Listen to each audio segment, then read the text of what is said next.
Hi, my name is Jeff Simon. The date of this recording is September 11th, 2014.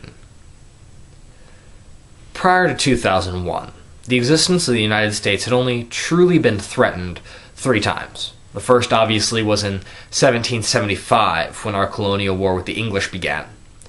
The second didn't come until 1939, when the Nazis invaded Poland and officially began World War II. The third came in the 1960s with the Cold War, when the threat of communism cast a shade over the Western world so great that a third World War almost broke out. However, in 2001, we were threatened again. Now, in the Battle of Lexington and Concord, only 100 American soldiers were killed.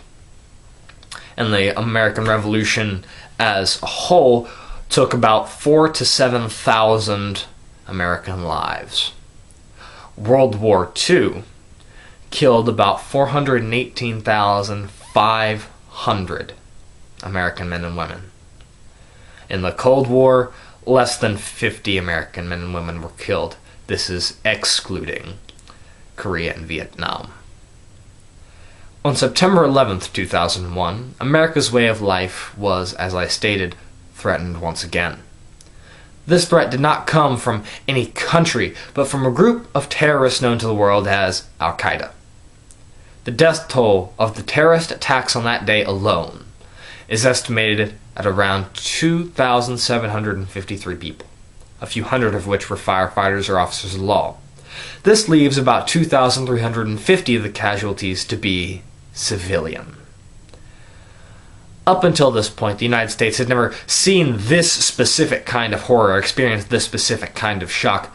We were not being assaulted for the first time for money or power, but for fear alone. Since 1607 and the founding of Jamestown, Virginia, hope had and has driven people to American shores. But after these attacks, fear and trepidation rocked America as a nation, and we didn't know what to do. At least not immediately. In 2003, George W. Bush and Congress sent us into the Middle East, and without getting into politics in too much detail, our war on terror officially began. President Barack Obama was elected into office in 2008 with promises to end the war. By then, I suppose, we had had enough bloodshed. On May 2nd, 2011, Osama bin Laden was confirmed dead. We no longer run combat ground operations in Iraq, Iran, or Afghanistan. The death toll for our war on terror as it stands, including the 9/11 attacks, was over 4,000 Americans. In the world today, we face a new threat. They call themselves ISIS, the Islamic State of Iraq and Syria. Mr. Obama calls them ISIL, the Islamic State of Iraq and Levant. We all, however, call them terrorists. They have beheaded 2 American journalists and have grown their empire from the ashes that our war on terror left in the Middle East. Now the time has come that we must make a decision. We have supported those who fight ISIS, and we have thrown bombs at these extremists.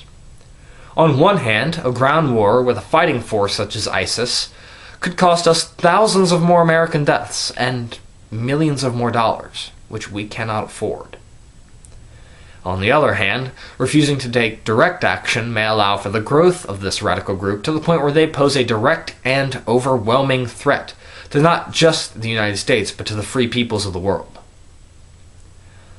I am not saying that Mr. Obama is right or that he is wrong. I am saying that we must, as a nation, remember what happened 13 years ago, and we must judge for ourselves if we are ready for another war. We must ask ourselves not for the courage to exact vengeance, nor should we ask for the patience to wait out the enemy. We must ask ourselves what is just, what is right. We cannot let bipartisanship and pride tear our nation apart when she so desperately needs us to hold together. In the Revolutionary War, the colonies banded together to fight the English threat. In World War II, Pearl Harbor opened our eyes and made us come back to the brotherhood which we so desperately needed. In the Cold War, we united not only as a country, but as a free world against the threat of communist tyranny. Now, in this new time of threats, we must unite again. Not to protect our reputation through war, and not to stand by while thousands of innocent Muslims and Christians and God knows who else are slaughtered. We must unite for the United States of America. We must unite for our home.